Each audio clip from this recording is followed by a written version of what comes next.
فأتاهم الله من حيث لم يحتسبوا وقذف في قلوبهم الرعب يخربون بيوتهم بأيديهم وأيدي المؤمنين فاعتبروا يا أولي الأبصار الله أكبر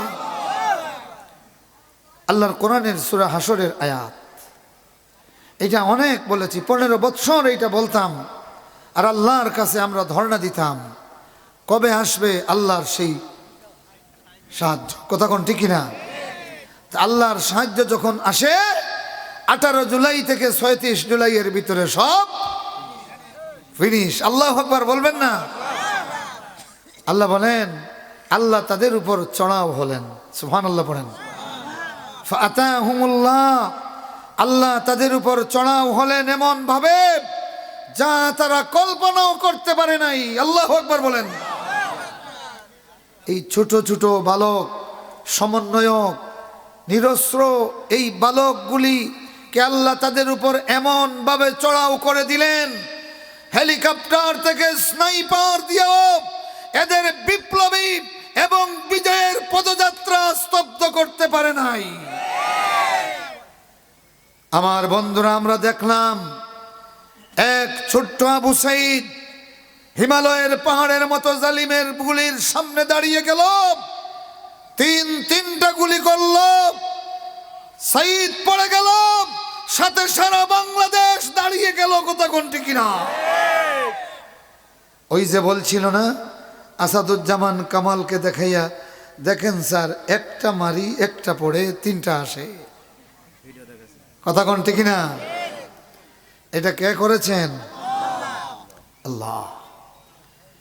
আমার বন্ধুগণ, আমার ভাইরা, এই জন্য আল্লাহর সাহায্য আর আল্লাহর নিয়ামত কখনো ভুলবেন না। ভুলবেন? কতক্ষণ ভুলবেন? ভুলবো না। এরা সিদ্ধান্ত নিল পাগল বলবে, গণক বলবে আল্লাহর রসুলকে। মন্ত্রী পরিষদে আলোচনা হচ্ছে, অথচ রসুল কে ছিলেন? তাদের মধ্যে নবী হওয়ার আগেও তিনি ছিলেন আল আমিন আস-সাদিক, বেমিসাল আমানতদার, বেমিসাল সত্যবাদী। তারা তাদের উপাধি দিছে, এটা কোনো ক্যাম্পাস করে উপাধি আদায় করতে হয় নাই। নারী পুরুষ আবাল বৃদ্ধ বনিতা আল্লাহ রসুলকে আল আমিন উপাধি দিয়েছে। সুবহানাল্লাহ। তার মানে বর্তমানে এমন আমানতদার, অতীতে এমন আমানতদার ছিল না, বর্তমানে নাই, ভবিষ্যতেও মুহাম্মদুর রাসূলুল্লাহর মতো আমানতদার কল্পনা করা যায়? এই অর্থ হলো আল আমিন। এত ইমেজ, এত ব্যক্তিত্ব যার, তার বিরুদ্ধে তারা সংসদে অধিবেশন ডাকছে পাগল বানাবার জন্য। নাউজুবিল্লাহ পড়েন। তাদের কথা হলো পাগল বলে মানুষের কাছে ছড়িয়ে দিলে মুহাম্মদের ইমেজ নষ্ট হয়ে যাবে, তখন আর মুহাম্মদকে লোকজন পাত্তা দেবে না। কিন্তু হিতে বিপরীত হইছে। হিতে কি হয়েছে? নেতারা যখন বিভিন্ন জায়গায় বক্তব্য দিল যে মুহাম্মদ পাগল, তখন যারা মুহাম্মদকে দেখে নাই তারা এটারে আরো বেশি গুরুত্ব দিল, যে এত বড় বড় লিডার যেই পাগলের কথা বলতেছে, সেই পাগলটা তো একবার দেখা দরকার। সুবহানাল্লাহ বলবেন না? আমার ভাইরা, সেই পাগল দেখতে এসে যখন রাসূলুল্লাহর চোখের দিকে একবার তাকায়, সেই মানুষগুলি বলে, না না, মুহাম্মদ পাগল হতে পারে না।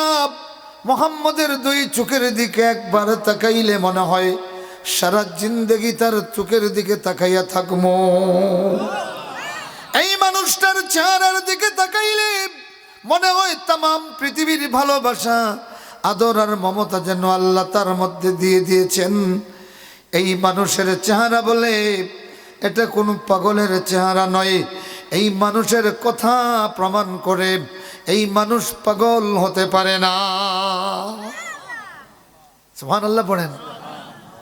আমরা যখন 80-র দশকে আমরা ছাত্র, সাইদি সাহেব রহমতুল্লাহ আলাইহির বিকৃত ছবি আর বিভিন্ন মিটিংয়ে তার বিরুদ্ধে বক্তব্য দিত, তখন আমাদের বয়সী ছাত্ররা চিন্তা করতো যে এত ভয়াবহ সন্ত্রাসী যে সাইদি, ওনার কিছু ওয়াজ তো শোনা দরকার।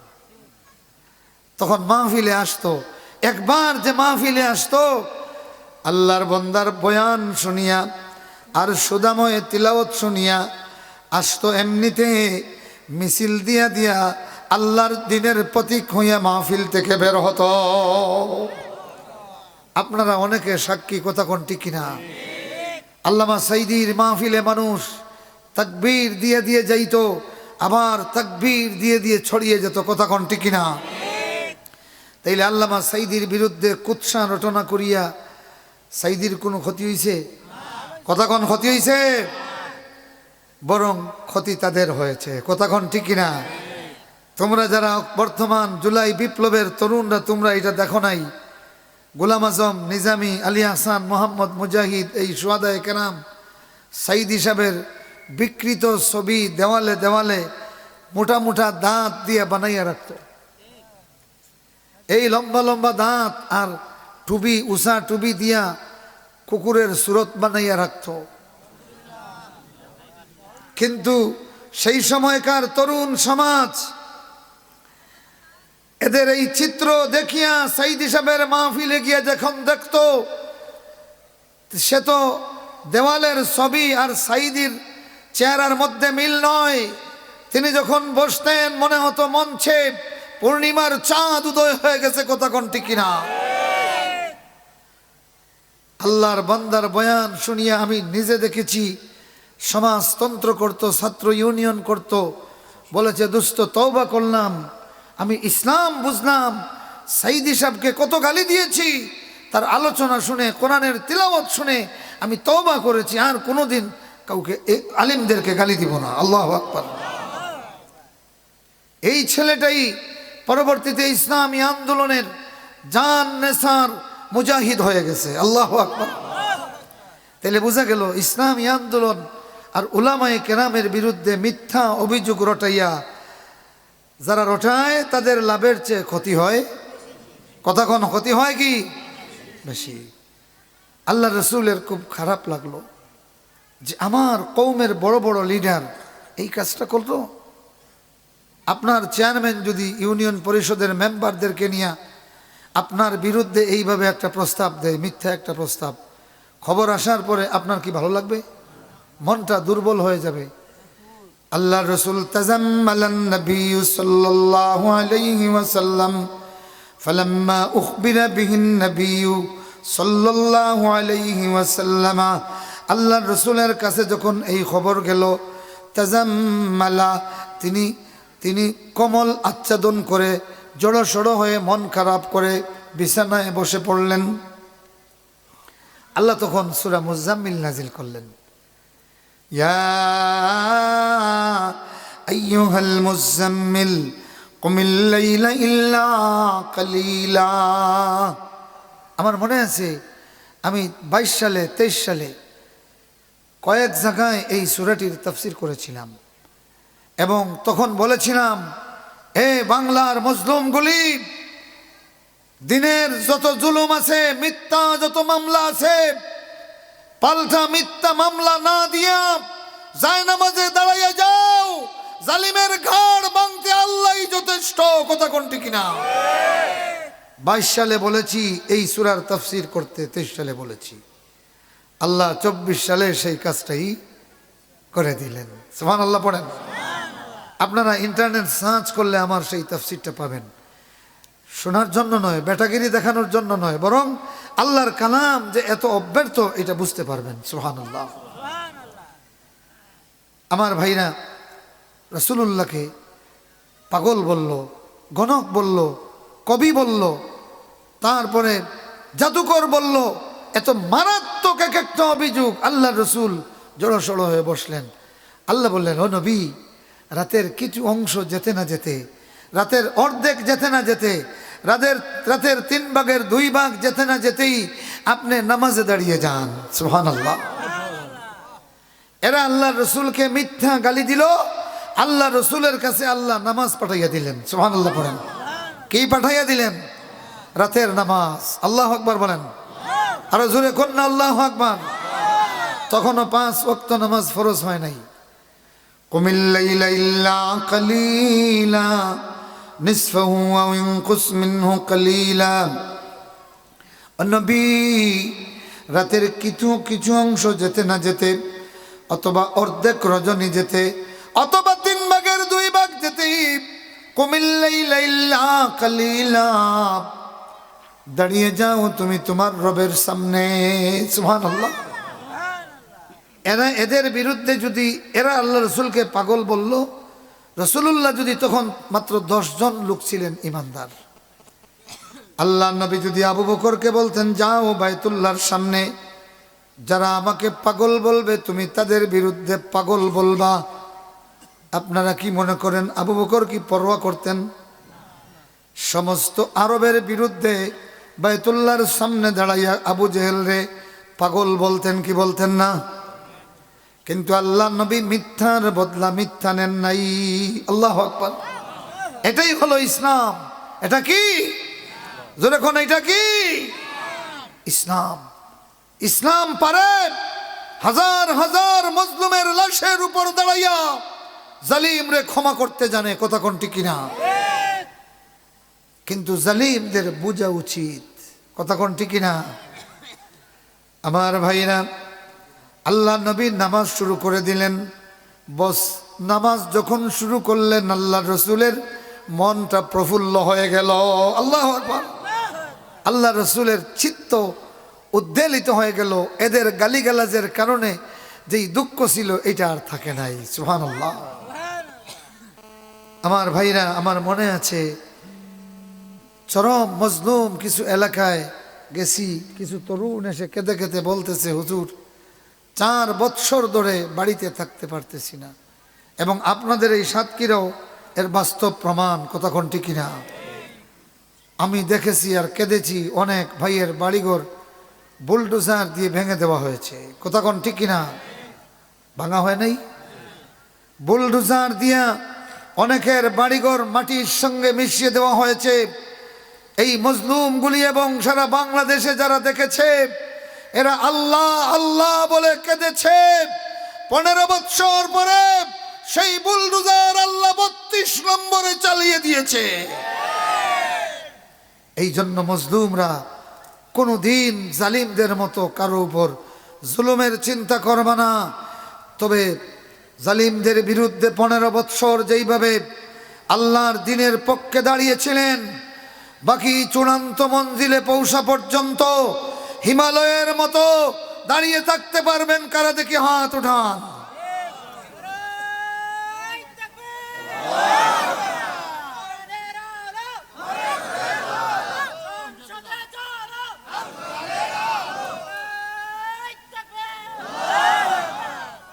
আমার বন্ধুগণ, আল্লাহ রসুলকে বলেছিলেন ওয়াসবির আলা মা ইয়াকুলুন ওয়াসবির আলা মা ইয়াকুলুনা ওয়াহজুরহুম হাজরান জামিলা। আল্লাহু আকবার।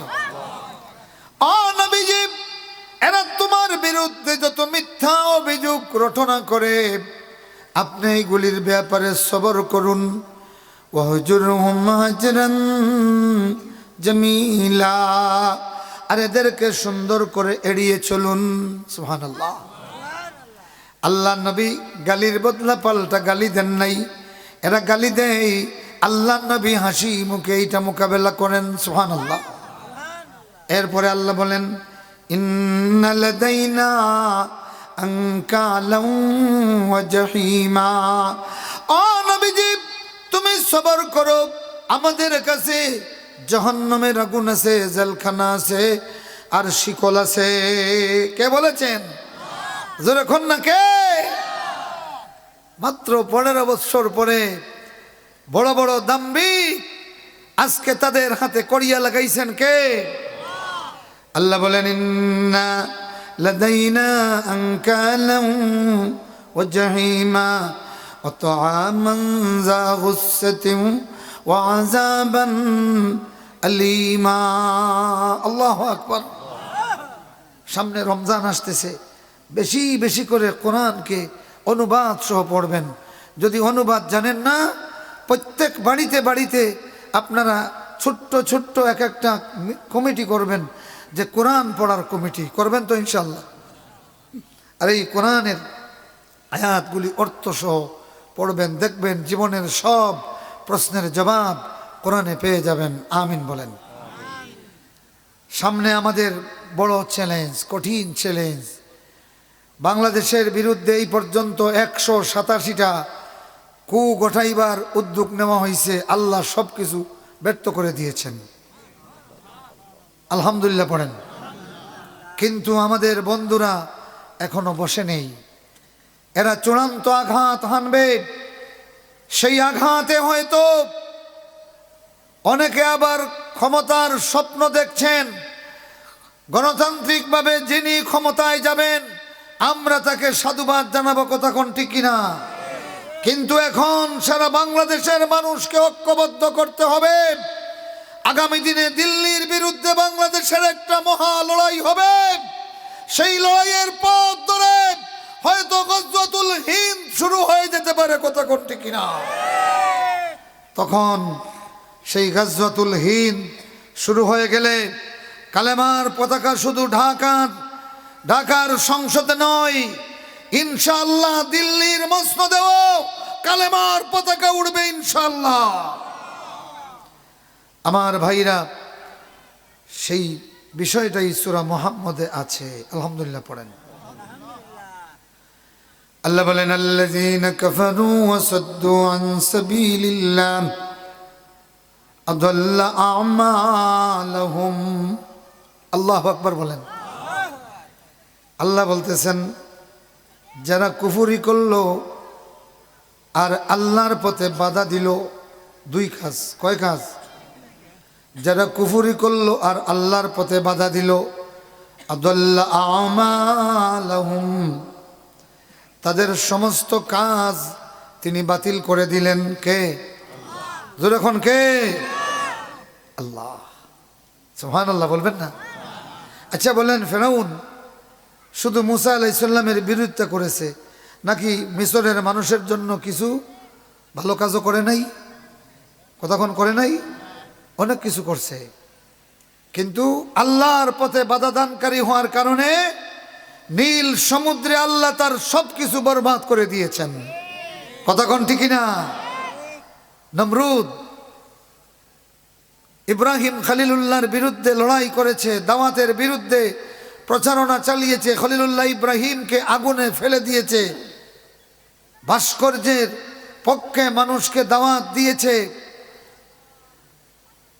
আমার বন্ধুরা, কিন্তু সাথে এসে জনগণের জন্য কিছু ভালো কাজও করেছে, কথা কোনটি কিনা? কিন্তু ইব্রাহিম খলিলুল্লাহর পথে বাধা দানকারী হওয়ার কারণে আল্লাহ তার সব কিছু বরবাদ করে দিয়েছেন, কথা কোনটি কিনা? মক্কার কাফেররা, আবু জাহেল, উতবা, শাইবা, ওলীদ ইবনে মুগীরা, এদের কিছু ভালো কাজও ছিল। কিন্তু আল্লাহ বলেন, যারা কুফরি করলো, নবীকে অস্বীকার করলো আর নবীর দাওয়াতি কাজে বাধা দিল, তাদের সব কিছু বরবাদ হয়ে গেল। আল্লাহু আকবার। আমার ভাইরা, এবার আসেন বাংলাদেশ প্রসঙ্গ। যারা আল্লাহর দ্বীনের পরিবর্তে ধর্ম নিরপেক্ষতা গ্রহণ করেছেন, তারা ইমানদারের কাজ করেছেন না কুফরির কাজ? বলেন, ইমানদারের কাজ না কাফিরের কাজ? ধর্ম নিরপেক্ষতাকে তারা তাদের আদর্শ বানালেন। বাংলাদেশের মানুষের গাড়ে জোর করে জয় বাংলা চাপিয়ে দিতে চাইলেন, কথা কোনটি কিনা? সরকারি অফিসার, ইউএনও, ডিসি, এদেরকে বাধ্য করা হলো বক্তব্য দেওয়ার সময় জয় বাংলা, বক্তব্য শেষ করিয়াও কি জয় বাংলা, জোর করে চাপিয়ে দেওয়া হলো। কিন্তু তাকবীরকে এরা নিষিদ্ধ করে দিল, কথা কোনটি কিনা? জোরে কোনটি কিনা? তাকবীরকে তারা সন্ত্রাসী স্লোগান, তাকবীরকে তারা মৌলবাদের স্লোগান বলল। আল্লাহ তাদের এমন কাম করলেন, এই 15 বৎসরে যা কিছু করছে আল্লাহ সব কিছু বরবাদ করে দিয়েছেন, কথা কোন ঠিক না? তাহলে বোঝা গেল আল্লাহর পথে বাধা দানকারী, উলামায়ে কেরামের দুশমন, আল্লাহর দুশ্মন হইয়া জনগণের সেবা করলেও সময় মতো আল্লাহ সব কিছু বাতিল করে দিবেন। কথা কোন ঠিক কিনা? আল্লাযীনা কাফারু ওয়া সাদ্দু আন সাবিলিল্লাহ আদাল্লা আমালাহুম। সুবহানাল্লাহ। আমার বন্ধুগণ, এবার আসেন আমাদের করণীয় কি? ইন তানসুরুল্লাহ ইয়ানসুরকুম ওয়া ইউসাব্বিত আকদামাকুম। কেউ উঠবেন না, এই আলোচনাটা শেষ করেই আমি আমার মুনাজাত করব ইনশাআল্লাহ। আরো কিছু আলোচনা হবে? হবেনি?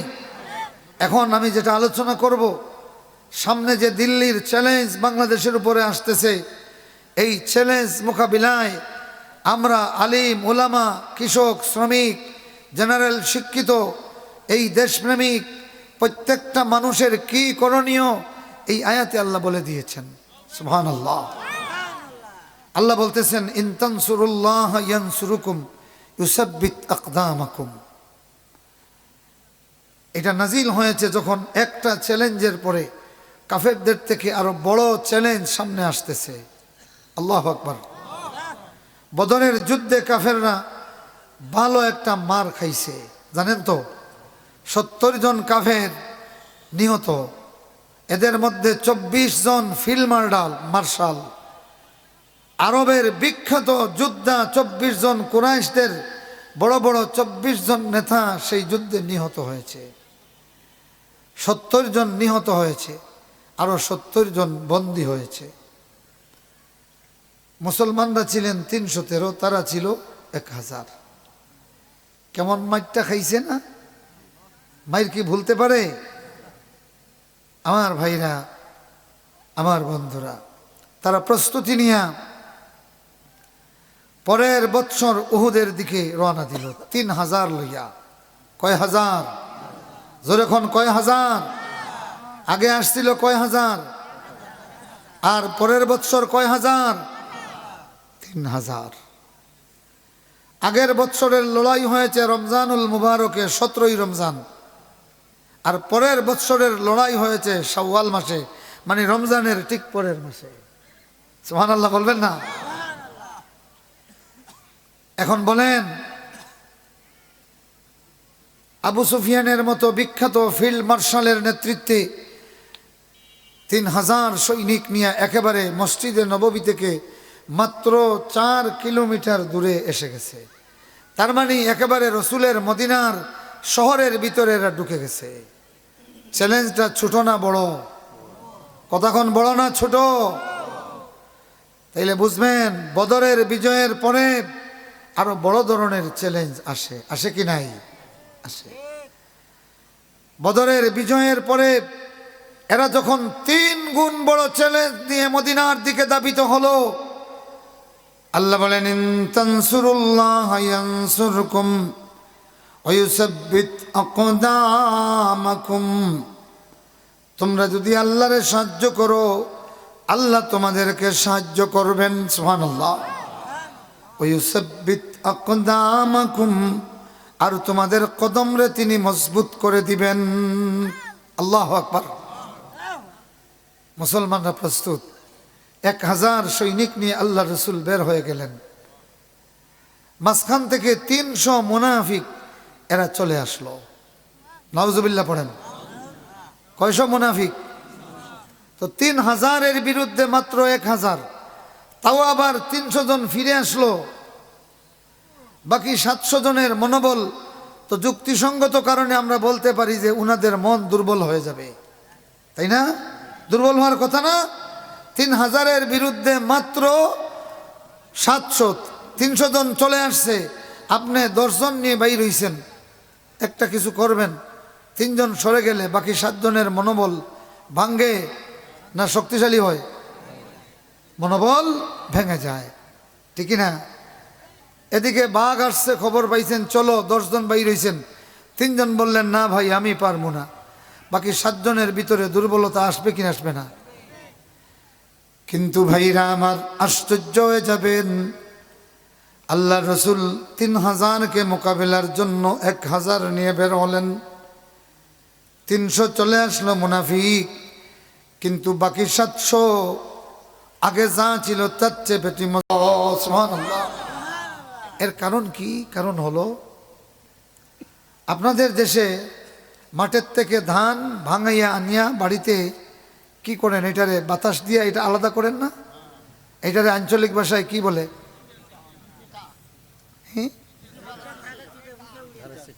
সিটা।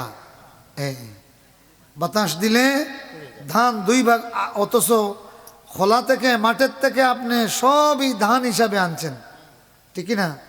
আর বাতাসের সামনে আসার পরে দেখা গেল ধানের রূপ কিন্তু সিটা হইয়া সামনের দিকে পড়ে যায়, ঠিক না? তখন আমরা এটারে কি বলি? চিটা। বলেন এটারে কি বলি? এটার তো সুরতটা ধান, আকৃতিটা ধানের মতো না, কিন্তু চিটা কেন বলি? ভিতরে ফুক্কা, ভিতরে কি সুড়ঙ্গ, কিছু দানা নাই। তো এখন আপনি বলেন, একজনে চিটা সহ ধান লইয়া গেছে বাজারে 1 মণ, আর আরেকজনে চিটা আলাদা করিয়া নিয়ে গেছে মনে করেন 30 কেজি। এবার আপনি বলেন মূল্য কোনটার বেশি হবে? ওই চিঠা মুক্ত যেটা, এটার দাম বাড়ে না কমে? দাম বাড়ে যায়। ধান থেকে চিঠা আলাদা হলে ধানের দাম বাড়ে না কমে? এই সহজ হিসাবটা বুঝেন না? বাড়ে না কমে? আমার ভাইরা 1000 নিয়ে আল্লাহ রসুল বের হয়েছেন, আর উহুদের ময়দানের এই 3000 সৈনিক দেখিয়া এই ভয়ে 300 চিঠা বের হয়ে গেছে। এরা মুনাফিক। এরা কি? তো চিঠা বের হয়ে গেলে ধান যেমনি শক্তিশালী হয়, ধানের দাম যেমনি বৃদ্ধি হয়, আল্লাহ পাক এই 700-এর মর্যাদা বাড়াইয়া দিলেন। কেমন মর্যাদা বাড়াইয়া দিলেন? শোনরে ও সাতক্ষীরার মুমিনগুলি, খেয়াল করে শোনো। আল্লাহ রসুলের সেই বাহিনীতে একজন লোক ছিলেন হযরতে আমর ইবনুল জামুহ রাদিয়াল্লাহু তাআলা আনহু। মাত্র কয়েকদিন হয়েছে ইমানদার হয়েছেন, 60 বৎসর বয়স, একটা পা নাই। এইভাবে বগলি দিয়ে তিনি 1 পা দিয়া লাফাই লাফাইয়া হাঁটেন। তার 3টা তাগড়া জোয়ান ছেলে আল্লাহ রসুলের সঙ্গে জিহাদের ময়দানে বের হওয়ার জন্য প্রস্তুত। এখন আপনি বলেন, এইরকম একটা আনফিট 60 বৎসরের বৃদ্ধ, তাও একটা পা খুঁড়া, তার ছেলেরা কি তারে যুদ্ধে যেতে দিবে? ছেলেরা বলল, আব্বু আমরা 3 জন যাচ্ছি, আমরা 3 জন ভাই যাচ্ছি, 3 জনই শহীদ হওয়ার জন্য যাচ্ছি। তা আপনি যদি এই অবস্থায় যান, তো জিহাদের ময়দানে তো আমরা শত্রুর মোকাবিলায় আপনাকে রেখে পুরোপুরি শক্তি প্রয়োগ করতে পারবো না। বাবা বললেন, শোনো আমার সন্তানগুলি, 60টা বৎসর আমার পৌত্তলিক পূজায় চলে গেছে, এইমাত্র আমি সুযোগ পাইছি। তোমরা উহুদের ময়দানে আমার দিকে খেয়াল করা লাগবে না, দেখবা আমি কেমনে 1 পা নাই তো কি হয়েছে, 1 পা দিয়া কেমনে কাফিরদের উপর চড়াও হয়। আল্লাহু আকবার, আল্লাহু আকবার বলেন। ইমান কাকে বলে? ছেলেরা বললেন, ইয়া রাসূলুল্লাহ আপনি আব্বাকে একটু বুঝান। তাদের ধারণা রাসূলুল্লাহ বুঝাইলে হয়তো মেনে নিতে পারেন। আল্লাহ নবী ডাক দিয়ে বললেন, ইয়া আমর ইবনুল জামুহ। আল্লাহ রাসূল বুঝাইলেন যে আপনার 60 বৎসরের বৃদ্ধ মানুষ, তাও একটা পা নাই, আপনি তো যুদ্ধের জন্য আনফিট। এবার আমর ইবনুল জামুহ বলেন, ইয়া রাসূলুল্লাহ, ও নবীজি একটা পা নাই তো কি হয়েছে, আমারে একটু অনুমতি দিন না। ওগো নবী, উহুদের ময়দানের দিকে যতবার তাকাই, বিশ্বাস করেন আল্লাহর জান্নাতের ঘ্রাণ আমার নাকে আসে। ও নবীজি, উহুদের মাঠের দিকে যতবার তাকাই, আল্লাহর জান্নাতের সুগন্ধি আমার নাকে ভেসে আসে। আমারে অনুমতি দিন, দেখবেন একটা পা নেই তো কি হয়েছে, এক পা দিয়া লাফাই লাফাইয়া কেমনে আল্লাহর জান্নাতে যায়। জোরে কোন আল্লাহু আকবার। আমার ভাইরা, আমাদের তো দুইটা পা এখনো আছে, কথা কোন ঠিক কিনা, কথা কোন ঠিক কিনা? তাইলে আমর ইবনুল জামুহ রাদিয়াল্লাহু তাআলা আনহু মদিনার উপরে আবু সুফিয়ানের এই মারাত্মক হামলা মোকাবিলা করে মদিনা রক্ষার জন্য এক পা দিয়ে যেমনি উহুদের ময়দানে শহীদ হয়েছেন, ঠিক তেমনি দুই পায়ে দিল্লির বিরুদ্ধে দাঁড়িয়ে যেতে কারা রাজি আছেন? হাত উঠান।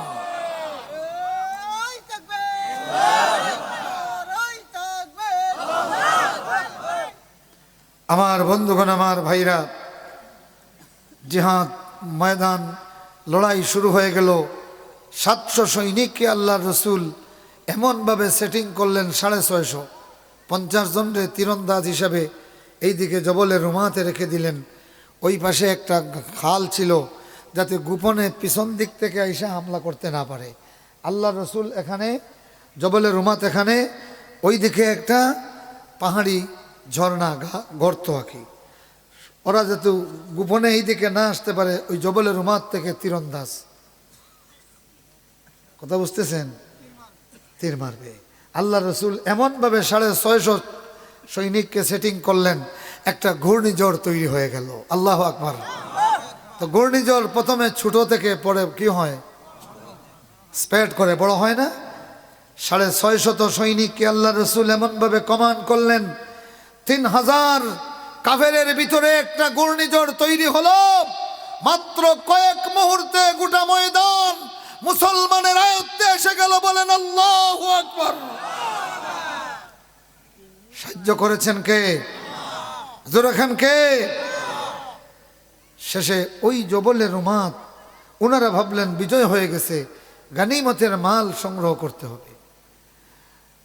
মাত্র কয়েকজন বাদে সবাই এসে গেছেন। খালিদ ইবনে ওয়ালিদ তখনও তিনি কাফের ছিলেন, তিনি দেখলেন এই সুযোগ, তখন পিছন দিক থেকে এসে আক্রমণ করে 70 জন মুসলমান শহীদ হয়ে গেলেন, আল্লাহ রসুল আহত হয়ে গেলেন। লম্বা ঘটনা, সেই দিকে যাচ্ছি না। আমার ভাইরা, রহমতুল্লিল আলামিন সাল্লাল্লাহু আলাইহি ওয়াসাল্লামকে নিয়ে মাত্র 18 জন সাহাবী পাহাড়ের উপরে আল্লাহ রসুলকে রেখেছেন, আর পাহাড়ের নিচে চতুর্দিকে মাত্র 18 জন সাহাবী, বাকি সবাই বিচ্ছিন্ন হয়ে গেছেন। 700 ঘোড়সওয়ার নিয়ে হামলা করা হয়েছে, কিন্তু বারবার হামলা করে 18 জন সাহাবীর থেকে তারা মার খাইয়া ফিরে আসে। আল্লাহু আকবার। মনে হয় যেন উত্তাল বঙ্গোপসাগরের ঢেউ এসে দেওয়ালে ধাক্কা খাইলে যেমনি উল্টা ফিরত যায়, 18 জনের কাছে এসে এরা এইভাবে ধাক্কা খেয়ে পিছনের দিকে দৌড়ায়। আল্লাহু আকবার। সাহাবীরা কয়জন বলেন, কয়জন? আর হেরা কতজন? 700 একসঙ্গে এসে হামলা করে। বারবার যখন করছে এবং ব্যর্থ হচ্ছে, তখন তারা তাদের সৈনিকদেরকে চাঙ্গা করার জন্য একটা স্লোগান দিছে। কথা বুঝতেছেন?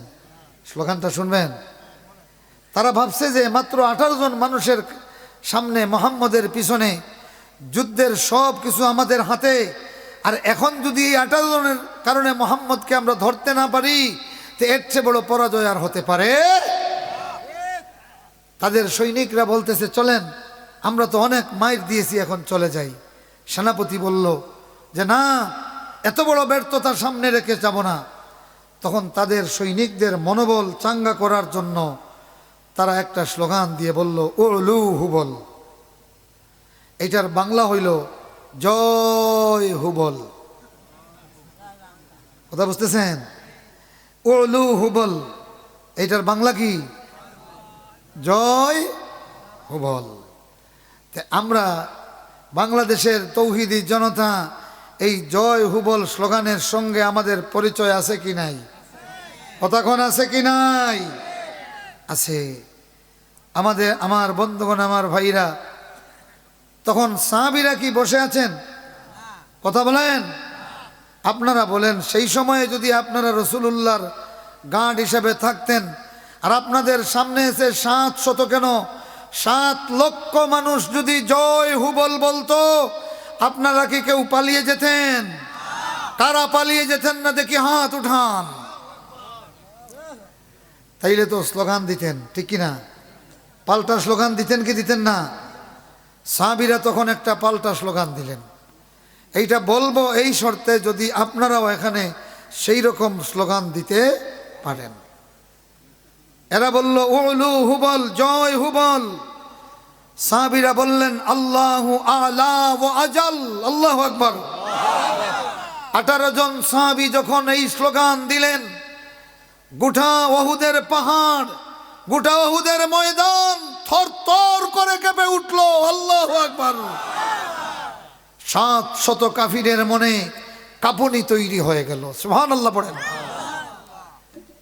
তেহেরা যখন জয় হুবল বলছে, তো সাহাবীরা পাল্টা একটা স্লোগান দেন নাই? এই স্লোগানটা দিতে রাজি আছেন কারা দেখি হাত উঠান।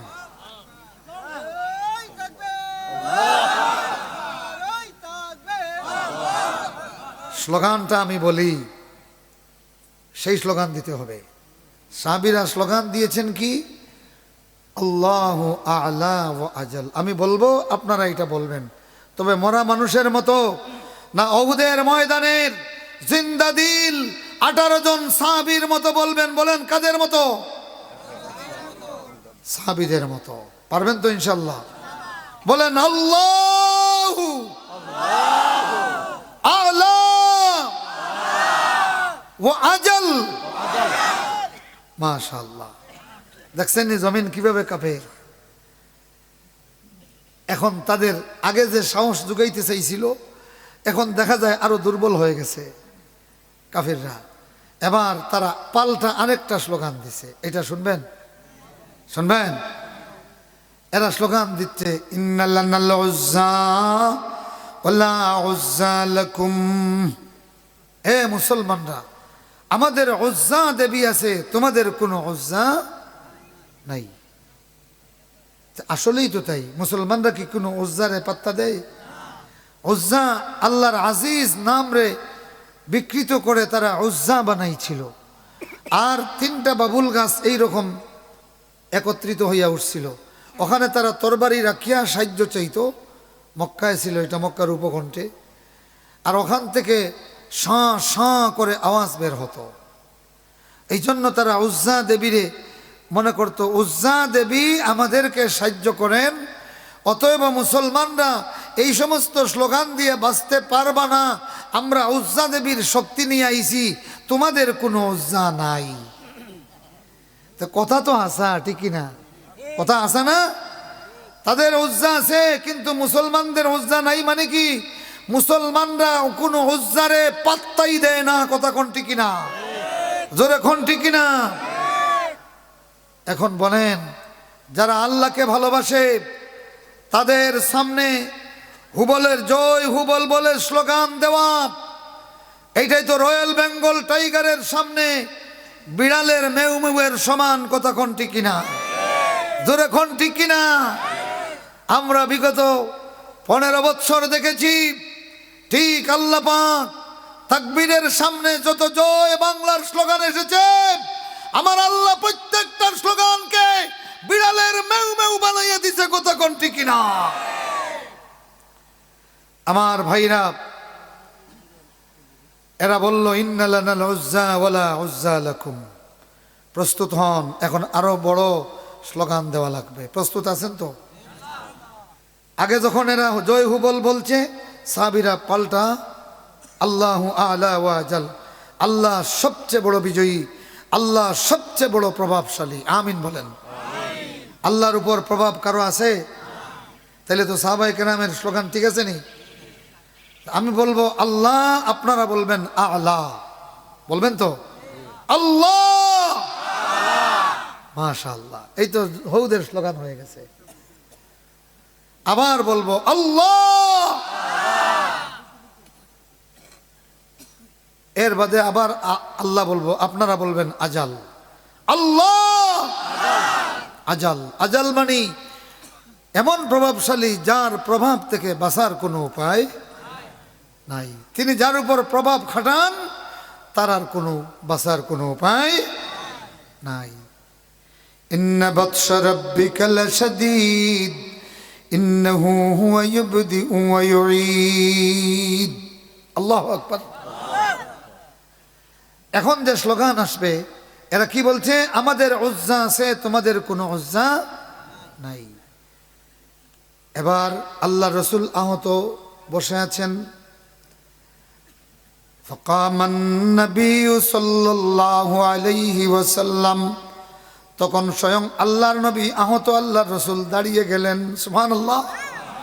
আহত আল্লাহর রসুল দাঁড়িয়ে গেলেন, দাঁড়িয়ে সাহাবীদেরকে বললেন, কুলু,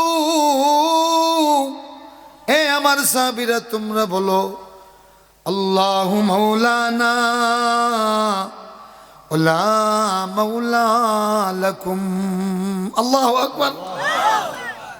আগের পাল্টা স্লোগান দিয়েছেন সাহাবীরা, আর এখন আহত মুহাম্মদুর রাসূলুল্লাহ নিজে দাঁড়িয়ে গেছেন। আল্লাহু আকবার। জোরে কন্না আল্লাহু আকবার। তহুদের ময়দানে কাফেরদের উজ্জার স্লোগান শুনিয়া মুহাম্মদুর রাসূলুল্লাহ তো মুহাম্মদুর রাসূলুল্লাহ দাঁড়িয়ে গেছেন। এবারের স্লোগান বসে দিবেন না দাঁড়িয়ে দিবেন? কতক্ষণ বসে না দাঁড়িয়ে? দাঁড়ান, সবাই দাঁড়ান। এইটাই হলো উহুদের স্লোগান। হ্যাঁ, আমি দিচ্ছি, আমি দিচ্ছি। কেউ বসে থাকবেন না, কেউ বসে বসলেন কেন আপনি? দাঁড়ান। আচ্ছা, অসুস্থ হইলে বসেন। এখন আমরা কার স্লোগান দিব? রাসূলুল্লাহ। আল্লাহ নবী বলেন, কুলু, এ আমার সাহাবীরা তোমরা বলো, আল্লাহু মাওলানা ওয়ালা মাওলা লাকুম। আল্লাহ আমাদের মাওলা, সাহায্যকারী, তোমাদের এই রকম কোন সাহায্যকারী নাই।